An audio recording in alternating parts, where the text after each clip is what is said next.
So what really makes one piece of code better than another? I mean, if two programs get the exact same job done, can one still be, superior? Well, today we're diving into algorithm efficiency to figure out why the way we solve a problem is just as critical as solving it at all, and honestly, why it's the secret sauce that makes our entire digital world possible. Think about it for a sec.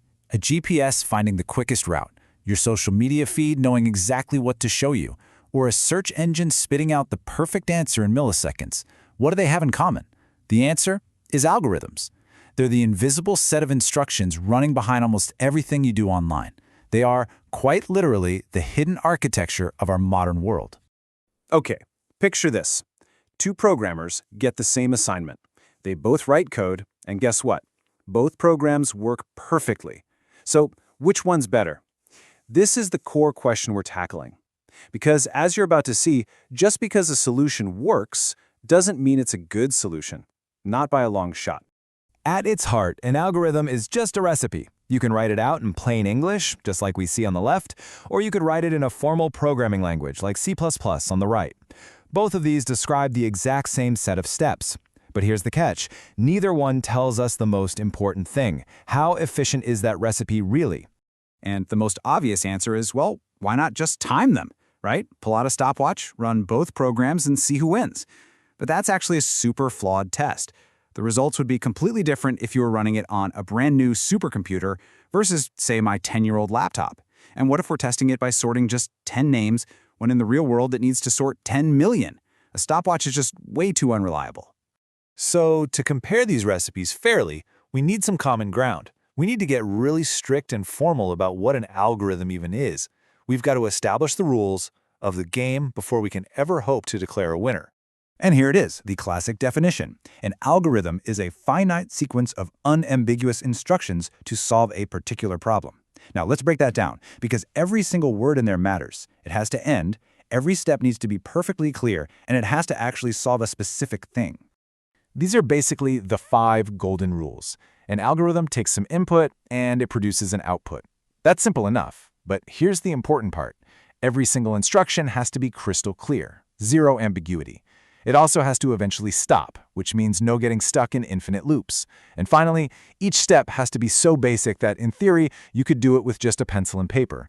It has to be effective. Okay, so we all agree. The stopwatch is out. It's just too biased. What we need is a universal yardstick. Some way to measure performance that is totally independent of the computer it's running on or the mood it's in.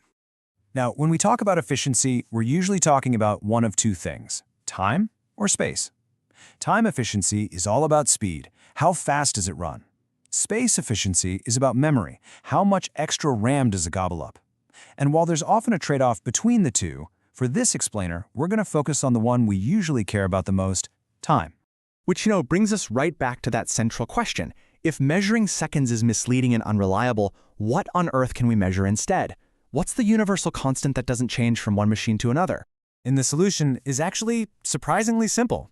Instead of measuring time, we just count steps. Or, to be more precise, we find the single most important operation in the entire algorithm, the real heart of the work, the thing that gets repeated again and again, and we just count how many times it happens.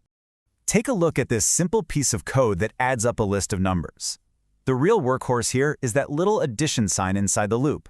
That's the part that happens over and over.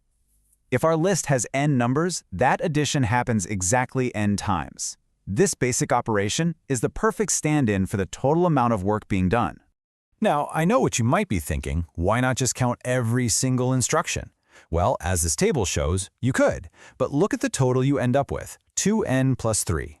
First of all, that's kind of complicated. And second, when n is, say, 1,000,000, does that little plus 3 at the end really matter? Or even the 2 in front of the n? Not really. We're getting lost in the weeds and totally missing the big picture. So, to focus on that big picture, we need to stop thinking about exact counts and start thinking about growth.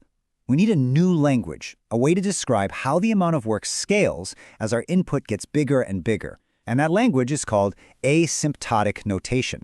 Trust me, it's the key to everything. This right here, this gets to the absolute heart of it. We need to focus on the order of growth, specifically for large-size inputs. We don't really care how an algorithm does with 10 items. We care about how it behaves when we throw 1,000,000 or 1,000,000,000 items at it. That's what separates the good algorithms from the bad ones. Okay, so this is the formal definition of the most common notation, called Big O. And I know it looks dense, it looks mathematical. Don't worry about memorizing the formula. The core idea is actually super intuitive, and a quick picture is going to make it all click. Let's break this graph down. That red squiggly line, that's the actual messy runtime of our algorithm. The blue line above it, think of that as a ceiling. Big O gives us a promise. It says that once our input size gets big enough, once we get past that vertical dotted line, our algorithm's runtime will never cross above that blue ceiling. It's a worst-case guarantee for large problems, which is exactly what we wanted. So why? Why did we go through all this theory about counting steps and orders of growth and ceilings? Because, as we're about to see, the difference between these growth rates isn't just some academic exercise. It has dramatic, world-changing consequences. This table tells the entire story. Look, for an input size of 10, all the runtimes look pretty reasonable. But just watch what happens when we jump to an input of 100. The functions on the left, they grow pretty slowly. N squared is 10,000, that's big, but it's manageable. But then look at those last two columns. 2 to the n and n factorial, they don't just grow. They explode into numbers so ridiculously large they're hard to even comprehend. And to put that n factorial number into perspective, for an input of just 100 items, the number of steps required is greater than the estimated number of atoms in the entire known universe. Just let that sink in. This isn't just a slow algorithm, it's a fundamentally impossible one. And that brings us to the crucial takeaway. Any algorithm with an exponential growth rate, like those ones that just exploded on our screen, is basically useless for any problem that isn't trivially small. For all intents and purposes, they're unusable in the real world. So here's the bottom line. The difference between a good algorithm and a bad one isn't just a few seconds here or there. It's the difference between being able to solve a problem and that problem being fundamentally impossible to solve ever. Our entire modern world, from AI to genetics, is built on the back of these incredibly clever, efficient solutions. They're what make the magic happen. Which really makes you wonder, what impossible problem of today is just one brilliant algorithm away from being solved tomorrow?